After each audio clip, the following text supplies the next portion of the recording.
اگلا سوال ہے، ہمارے امام مسجد صاحب کہتے ہیں کہ موبائل فون پر قرآن پڑھنے سے ثواب نہیں ملے گا کیونکہ یہ قرآن نہیں ہے، موبائل ہے. ان کو کیسے سمجھائیں؟ میرے بھائی ان کو انجینئرنگ کر کے سمجھائیں. آپ یہ دیکھ لیں ہمارے امام مسجدوں کا لیول. وہ کہہ رہے ہیں آپ جو موبائل میں قرآن پڑھ رہے ہیں نا، وہ قرآن تو آپ نے ہاتھ میں نہیں پکڑا ہوا، وہ موبائل پکڑا ہوا ہے. آپ دیکھیں کہ یہ لوگ تعلیمی اعتبار سے کتنا پیچھے رہ گئے ہمارے علماء.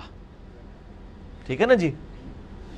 اسی موبائل کے اوپر کوئی قرات سنے تو وہ کہ نہیں میں نہیں سنوں گا، چونکہ یہ موبائل میں سے قرات آ رہی ہے امام کی، میں نے نہیں سننی کیونکہ امام تو خود ہے ہی نہیں ہے. اے پکی دے انہوں نے نال نال. ٹھیک ہے نا جی. ٹھیک ہے جی. اور دوسری طرف سپیکر جس کو انہوں نے شروع میں حرام کہا، اب وہ حلال ہو گیا، یہ بھی انشاءاللہ حلال ہو جائے گا. یہ تو خیر مطلب کوئی بہت ہی جاہل امام ہے جس نے یہ بات کی ہے کہ موبائل فون پہ قرآن پڑھنے کے سوا. ان کو بتائیں، آپ علمی جواب دیں کہ صحابہ کے زمانے میں جو مصحف ہے نا، یہ مصحف قرآن ریٹن فارم میں، یہ کسی صحابی کے پاس نہیں تھا. یہ چند ایک نسخے تھے جو آپ علیہ السلام نے لکھوائے تھے. سینکڑوں میں بھی نہیں تھے، درجنوں میں بھی نہیں تھے، 1 درجن سے کم نسخے تھے. تو صحابہ کرام قرآن پڑھا کرتے تھے زبانی.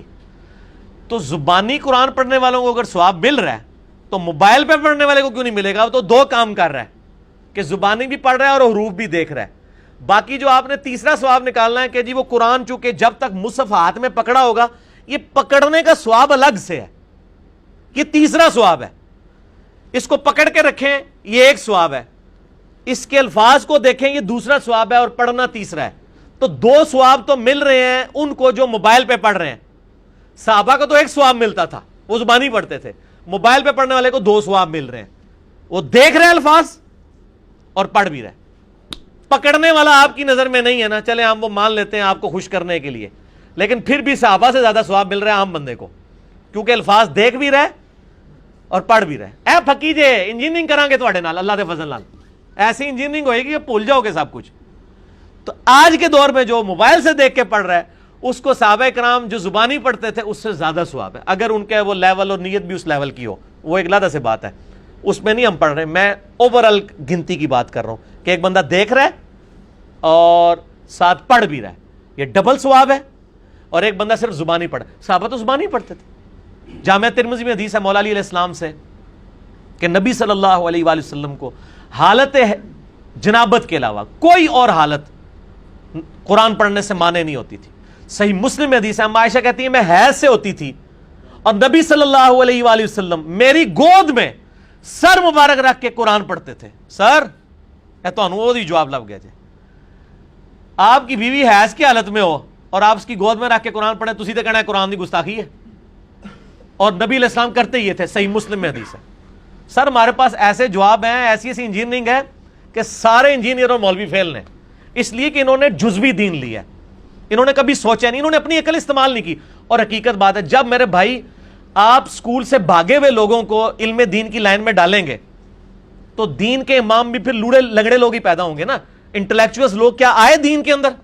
اس میں ہمارا بھی قصور ہے کیا ہم نے انٹلیکچوئلز کو دین کی فیلڈ میں ڈالا کہ آج ہمارے امام وہ لوگ بنے جو دینی اور دنیاوی دونوں علم رکھتے ہوں؟ جو بچہ نالائق ہوتا ہے اس کو کہتے ہیں مدرسے میں ڈال دو. تو سر پھر جب دین مدرسے میں اس طرح کے لوگ ڈالیں گے تو انہوں نے لائق تو کون نہیں ہو جانا، انہوں نے بعد میں پھر وہی نالائکیاں کرنی اور آپ کو اپنی مرضی کا دین سکھانا ہے. اما عائشہ کہتی ہے میں حیض کی حالت میں اور نبی علیہ السلام میری گود میں سر مبارک رکھ کے قرآن پڑھتے تھے، زبانی پڑھا کرتے تھے. قرآن پڑھنے کے لیے وضو بھی شرط نہیں ہے، ہاں جنبی نہ ہو، وضو کوئی شرط نہیں ہے. صحیح بخاری میں آتا ہے عبداللہ بن عمر اونٹ پہ بیٹھ کے بغیر وضو کی حالت میں قرآن کی تلاوت کیا کرتے تھے اور پھر سجدہ تلاوت بھی کر لیا کرتے تھے اسی حالت میں. تو یہ بالکل ان کا موقف جو ہے وہ اس حوالے سے باطل ہے کہ جی ثواب نہیں ملے گا. ثواب ملے گا انشاءاللہ. یہ تو بیسیکلی سازش ہے نا قرآن سے دور کرنے کی، کیونکہ موبائل کی وجہ سے ان کا ایک بڑا مسئلہ خراب ہو گیا نا. انہوں نے ایک جعلی مسئلہ بنایا تھا کہ قرآن کو آپ بغیر وضو کے ہاتھ نہیں لگا سکتے، وہ فیل ہو گیا ان کا. موبائل کو آپ کر سکتے ہیں، موبائل کو ایون آپ چھو بھی رہے ہیں تو اوپر سکرین ہے. ان کا مسئلہ ہی ختم ہو گیا. انہوں نے تو مصیبت ہی پانا جی، مصیبت ختم ہو گئی. تو اسی ہر ٹائم انجن کر کے دیکھو گے، وہ چاہتے ہی نہیں کہ تسی بار بار قرآن دیکھو. فتوے بھی نہیں لگا سکتے موبائل پہ. تو آپ کو ویسے تو وہ بھی مسئلہ جعلی ہے کہ بغیر وضو کے قرآن کو ہاتھ نہیں لگا سکتے. میرا آپ یوٹیوب پہ کلپ دیکھ لیں، بغیر وضو کے قرآن کو ہاتھ لگا سکتے ہیں نان مسلم کو قرآن دینا. وہ جعلی مسئلہ بھی اپنی موت مر گیا کہ جب موبائل میں قرآن آ گیا تو اب یہ کہہ نہیں سکتے کہ چھوا ہوا ہے آپ نے. تو انہوں نے کہا کہ اس کا طریقہ ہے کہ اگلا انہوں نے گولی کراؤ کہ سواب ہی کو نہیں ہوندا تاکہ ناسی جان قرآن تو نہ اسی نہ نسن دیں اللہ فضل نال تسی داڑیاں پگڑیاں رکھ کے جو علماء یہود دا کردار ادا کر رہے ہو نا مسلمانوں گھس کے، تو اللہ کے فضل سے اسلام کے مجاہد بھی موجود ہیں جو آپ کو ان صفوں سے نکال کے اور آپ کی بدعقیدگیاں لوگوں کے اوپر واضح کریں گے انشاءاللہ۔ اگلا سوال ہے، سنن نبی داؤد میں ایک حدیث ہے کہ نبی صلی اللہ علیہ وآلہ وسلم دعا مانگنے کے بعد چہرہ مبارک پر ہاتھ پھیرتے تھے، علماء عرب اسے ضعیف کہتے ہیں اور چہرے پر ہاتھ پھیرنے کو بدعت بھی کہتے ہیں، اس حوالے سے آپ کا کیا موقف ہے؟ بالکل غلط کہتے ہیں جی علماء عرب، اور یہ جو حدیث ہے نا ابو داؤد میں یہ تو واقعی ضعیف ہے، جو مرفوع روایت ہے کہ آپ صلی اللہ علیہ وآلہ وسلم دعا کے بعد اپنے چہرے پہ ہاتھ پھیرا کرتے تھے، یہ روایت اصول محدثین پر ضعیف ہے، لیکن ضروری نہیں ہوتا کہ جو روایت ضعیف ہو اس کی کوئی اور صحیح سند موجود نہ ہو، اس کی صحیح سند بھی موجود ہے۔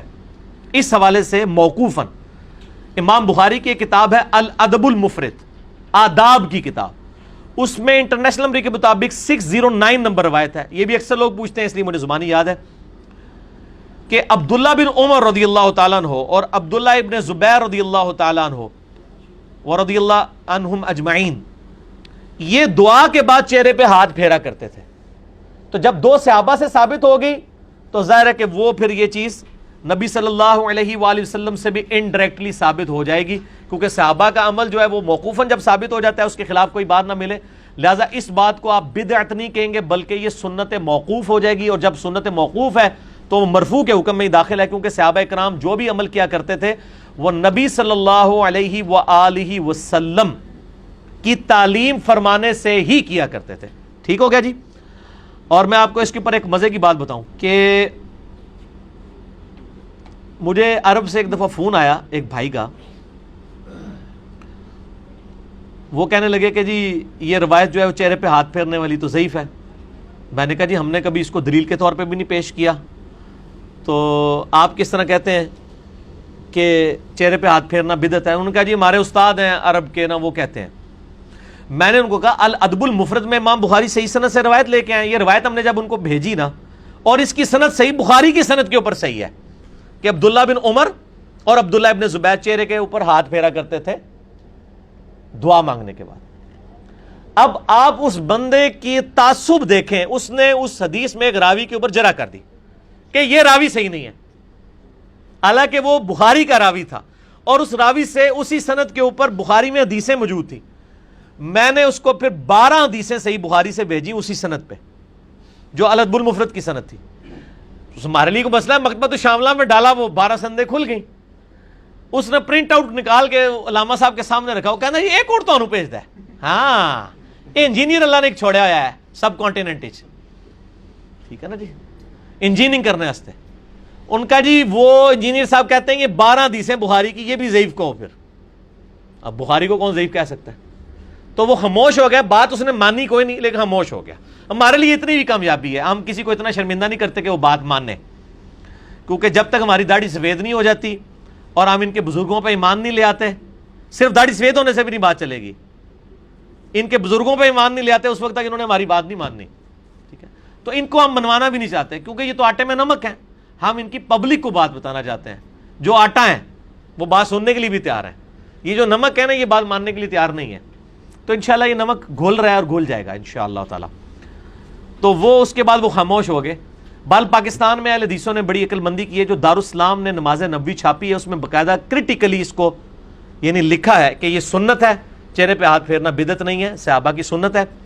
اور شیخ زبیر علی صاحب نے مشکات کی دوسری جلد میں کتاب الدعا چیپٹر کے اندر، کتاب الدعوات چیپٹر میں جب یہ حدیث آئی کہ نبی علیہ السلام چہرے پہ ہاتھ پھیرتے تھے دعا کے بعد، تو نیچے لکھا فٹ نوٹ پہ یہ روایت ضعیف ہے، لیکن ساتھ ہی لکھا کہ صحیح سند کے ساتھ عبداللہ بن عمر اور عبداللہ ابن زبیر سے یہ ثابت ہے کہ وہ چہرے پہ ہاتھ پھیرا کرتے تھے، لہٰذا یہ سنت ہے، کیونکہ جب صحابہ سے ثابت ہو جائے گی وہ سنت ہے جب تک کہ کوئی صحابی اس کی مخالفت نہ کر دے، لہٰذا علماء عرب کا یہ موقف باطل ہے کہ نعوذ باللہ یہ بدعت ہے۔